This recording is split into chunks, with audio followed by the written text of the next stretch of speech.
Hello friends, welcome back to my channel blogging আড্ডা with Uma. তোমরা সবাই কেমন আছো? আশা করছি সবাই খুব ভালো আছো, আর আমিও অনেকটা ভালো আছি। তো চলো আজকের ভিডিওটা শুরু করা যাক। ভিডিওটা অবশ্য আজকে থেকে শুরু হলেও আজকে কিন্তু শেষ হবে না, কালকে গিয়ে ভিডিওটা শেষ করবো আমি, কারণ এখন রাত হয়ে গেছে। জানলা দিয়ে বাইরের দিকে তাকালেই বুঝতে পারবে অন্ধকার বাইরেটা। তো রাত থেকে ভিডিওটা স্টার্ট করলাম, তার একটাই কারণ হচ্ছে কালকে আমার একটা ইউএসজি আছে। তো কালকে সকালবেলা বেরোতে হবে ইউএসজির জন্য। তো সেই জন্য ব্যাগপত্রগুলো আমি আজকেই গুছিয়ে রাখবো। এখন সব কিছু আমার যত ডক্টরের যত প্রেসক্রিপশন, আগের যে রিপোর্টসগুলো রয়েছে সেগুলো সব ঠিকঠাক করে গুছিয়ে নিতে হবে। সেই সাথে কিছু খাবার দাবার যেমন ড্রাই ফ্রুটসগুলো এখনই ঢুকিয়ে নেবো ব্যাগে। আর বাকি যে টিফিন রুটি বা যাই নিয়ে যাই, টিফিনটা আর হচ্ছে এমনি ফল টলগুলো ওগুলো কালকে নেব, জল ওগুলোও কালকে নেব। তো আপাতত যে জিনিসগুলো সব থেকে জরুরি, ডাক্তারের প্রেসক্রিপশনগুলো আর রিপোর্টসগুলো ওগুলো গুছিয়ে নেব। তো ব্যাগটাকে মোটামুটি রেডি করব, তাই ভাবলাম যে এখন থেকে ভিডিওটা স্টার্ট করি। তো চলো তোমরা সঙ্গে থাকো, ভিডিওটা দেখতে থাকো, ততক্ষণ আমি সব কিছু চটপট করে গুছিয়ে নিই।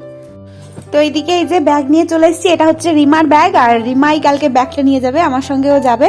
তো এই ব্যাগের মধ্যেই সমস্ত আমার এই যে ডাক্তারের প্রেসক্রিপশন, তারপর আগের রিপোর্টগুলো রয়েছে এগুলো নিয়ে নেব।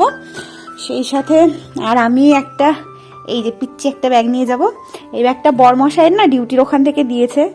তো এখানে দেখো লেখা আছে ইস্টার্ন রেলওয়ে, কিন্তু তারপরে আমি ব্যাগটা নেব, কারণ আমার ভীষণই ভালো লেগেছে ব্যাগটা। মানে ওকে দিয়েছে তো ও এনে আমাকে দিয়েছে, আর আমার খুবই পছন্দ হয়েছে। আর যেহেতু ব্যাগটা এরকম প্রিন্টেড আছে না, এই লেখাগুলো অতটা বোঝাও যাচ্ছে না, আর বোঝা গেলেও আমি নিতাম, কারণ ব্যাগটা আমার খুব ভালো লেগেছে। তো এই ব্যাগটা শুধুমাত্র আমার ফোন, তারপরে এই যে একটা পিচ্ছি একটা পার্স আছে, এই পার্সটা নেওয়ার জন্য, আর একটু রুমাল, এখন টুকটাক কিছু নেওয়ার জন্য নিয়ে যাব আমি। আর বাদ বাকি সব জল, খাবার দাবার যা কিছু আছে, রিপোর্ট, প্রেসক্রিপশন সব রিমা নেবে। যাই হোক, চলো ব্যাগটাকে গুছাই।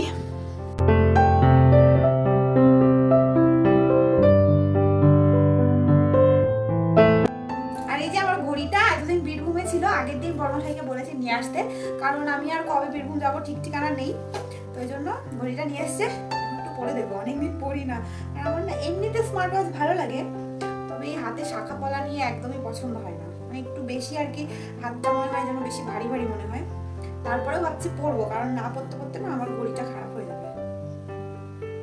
কেনার পরে আমি মাত্র 2 দিন পরেছি, কিনেছি তো প্রায় এই 1.5 বছর হয়ে গেছে, প্রায় 2 বছর, 2 দিন পরেছি, 2 বছর চলো। কেমন লাগছে কিনা আমার ভালো লাগে না অতটা, কিন্তু ছেলে এমনিতে ঠিক আছে। যাই হোক, ভালো লাগুক খারাপ লাগুক, কালকে আমি ঘড়িটা পরছি, বের করে নিয়েছি। অবশ্য যদি মনে থাকে পড়ার কথা, জানি না মনে থাকবে কিনা, ব্যাগেই ঢুকিয়ে রাখি, ভুলে গেলেও না আমি। তো ব্যাগ গোছানো কমপ্লিট হয়ে গেছে, আর এখন যাবো একটু ফ্রেশ হতে। এদিকে রিমা ফ্রেশ হয়ে চলে এসছে, আর এখানে ইপসিতা রয়েছে। 11:13 বাজে।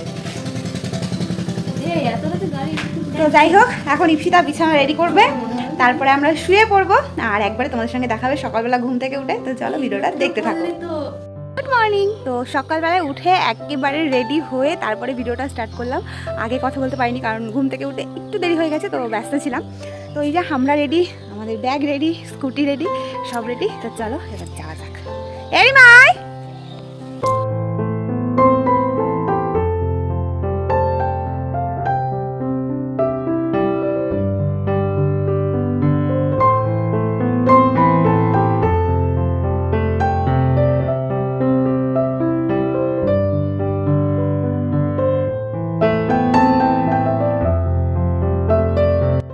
এখন চলে এসেছি একটু জেরক্সের দোকানে, আধার কার্ডটা জেরক্স করাতে হবে। আর ট্রেনের টাইমও ওদিকে হয়ে গেছে, তাড়াতাড়ি চলো জেরক্সটা করিয়ে বেরোই আগে।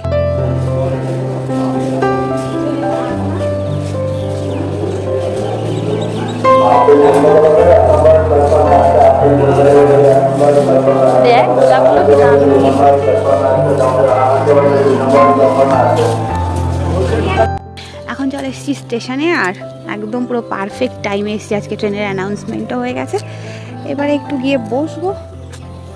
লজ্জা করছে না, তো ভাবছি একটু ভিডিও করবো, সবাই তাকাচ্ছে আমার দিকে।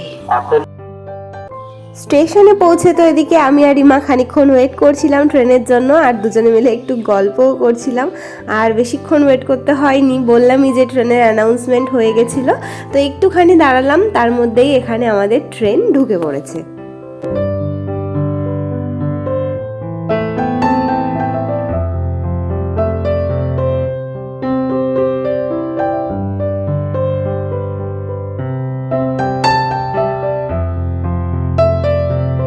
আর এবার আমরাও ট্রেনে চেপে পৌঁছে গেলাম রানাঘাট। আর এই যে দেখো রানাঘাট প্ল্যাটফর্মে আমরা নেমে পড়েছি। তো এখন চলে এসেছি রানাঘাট, আর ট্রেন থেকে নেমে এই যে টোটোতে উঠে পড়েছি। টোটো নয়, ভ্যান। আর এত আওয়াজ, আমার কথা কিছু শোনা যাচ্ছে কিনা জানি না। তো চলো আগে যাই, গিয়ে পৌঁছাই, তারপর আবার কথা বলছি। আমরা ভিডিওটা দেখতে থাকবো।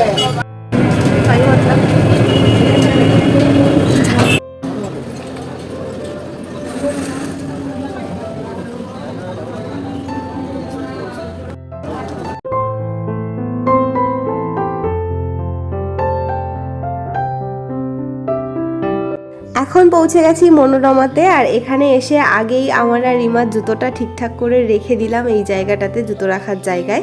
আর তারপর এখন আমি ভেতরে চলে যাব। আর আজকে আমাদের আসতে আসতে একটু লেট হয়ে গেছে। তো আজকে ভেতরে গিয়ে দেখছি অনেকটাই ভিড়। অন্য দিন এসে একদমই ভিড় থাকে না, সকাল সকাল চলে আসি যেহেতু।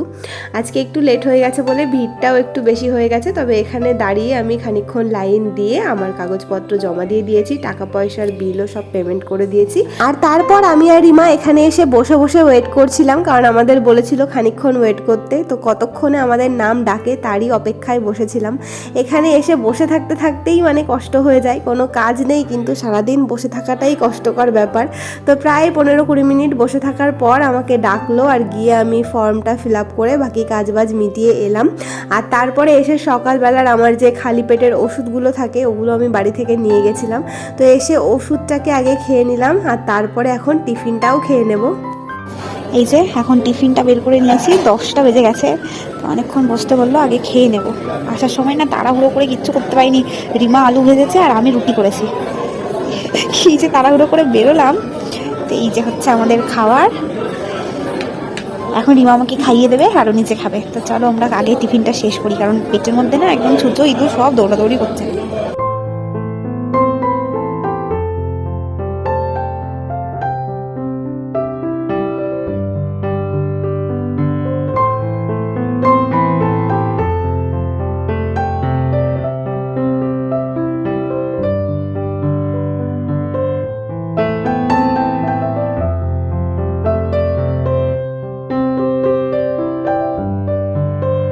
খাওয়া দাওয়া করার পর ওদিকে আমাদের রিপোর্টও করা হয়ে গেছে। আর এখন ওখান থেকে বেরিয়ে স্টেশনেই যাচ্ছিলাম। তার মধ্যেই দেখলাম যে রাস্তার পাশে সব সেল বসেছিল, কারণ সামনেই ছিল পয়লা বৈশাখ। তো দেখে আমারও একটু কিনতে ইচ্ছে করলো, সবাই কিনছিল। তো এখানে আমি আর রিমা দাঁড়িয়ে পড়লাম। বেশ কিছু জিনিসপত্র কিনেছি, বাবার জন্য, মায়ের জন্য, বড়মশাইয়ের জন্য, আমার জন্য, রিমার জন্য, ইপসিতার জন্য, সবার জন্যই টুকটুক করে কিছু কিছু জিনিসপত্র কিনেছি। আর এখানে বেশ ভালো ভালো জলের বোতল বিক্রি হচ্ছিল, তো এখান থেকে কয়েকটা জলের বোতলও নিয়ে নিয়েছি। আর তারপর যখন আবার স্টেশনের দিকে হেঁটে হেঁটে যাচ্ছিলাম, তখন হাঁটতে হাঁটতে আমার চোখে আবার একটা ব্যাগের দোকান পড়লো। আর আমার না ব্যাগ কিনতে ভীষণই ভালো লাগে, মানে ব্যাগ যে কি পছন্দের জিনিস কি আর বলবো। তো এই দোকানে দাঁড়িয়ে বেশ অনেকগুলোই ব্যাগ ভাল লাগলো, কিন্তু তার মধ্যে এই ব্যাগটা একটু বেশি ভাল লাগছিল। প্রথমে এসেই ব্যাগটা ধরলাম, আর এত পছন্দ হয়ে গেল। রিমাও বললো যে বেশ ভালো লাগছে, তো ব্যাগটাকে আমি নিয়েও নিলাম। আর তারপর চলে এসেছি প্ল্যাটফর্মে। এখন এখান থেকে একটু ছোলা মাখা নিয়ে নিলাম। তবে ছোলা মাখাটা এতটা বিচ্ছিরি ছিল যে আমি খাইও নি। রিমা খেয়ে বললো যে একদমই ভালো খেতে না, আর এই সময় তো আমার এমনিই বমি হতো, ওই জন্য আর শুধু শুধু মুখ নষ্ট করার জন্য আমি টেস্ট করিনি। আর এখন আমরা দুজনে ট্রেনেও উঠে পড়েছি আমাদের বনগাঁ লোকালে। বেশিক্ষণ ওয়েট করতে হয়নি, স্টেশনে এসে সঙ্গে সঙ্গেই আমরা ট্রেন পেয়ে গেছিলাম। ট্রেন ছেড়ে দিল আর আমরাও ট্রেন থেকে নেমে পড়েছি। এখন যেতে হবে বাড়ির দিকে।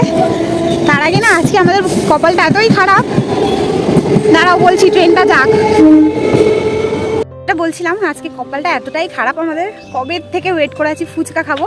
তবে ফুচকার দোকানে গিয়ে দেখছি ফুচকার দোকান বন্ধ।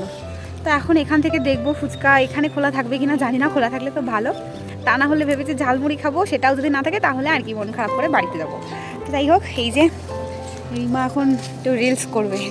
চলো চলো এখন যাই বাড়ির দিকে। যেতে যেতে পরে আবার তোমার সাথে কথা হচ্ছে। আমাদের ট্রেন ট্রেনটা না ওইদিকে দেয়, কিন্তু আজকে এইদিকে দিয়েছে। এখন ওইদিকে যেতে হবে, ব্রিজ তো পার করবোই না, কারণ এমনিতেই শরীরটা খারাপ, আর এই অবস্থায় তো বেশি মানে সিঁড়ি দিয়ে ওঠানামা করাটাও ঠিক না, তো সেই জন্য ব্রিজ পার করবো না।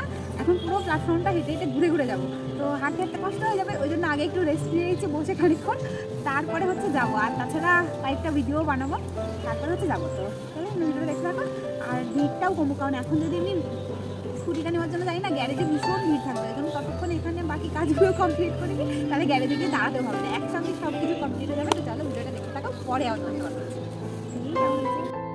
রানাঘাটে তো ফুচকার দোকানটা বন্ধই ছিল, তবে এখানে এসে দেখলাম যে না, আমাদের ভাগ্যটা ভালোই আছে, অতটাও খারাপ নয়, ফুচকার দোকানটা খোলাই ছিল। আর ব্যাস আমরাও চলে এলাম। সেই আগের মাসে যখন আমি রিপোর্ট করাতে গেছিলাম ইউএসজি, তখনই খেয়েছিলাম ফুচকা, আর আজকে আবার ইউএসজির দিন ফুচকা খাচ্ছি। মানে এগুলো তো খাওয়া বারণই আমার, কিন্তু এত খেতে ইচ্ছে করে, এত লোভ লাগে কি আর বলবো, তাই জন্য আর থাকতে পারি না, প্রত্যেক মাসে একবার করে খাই।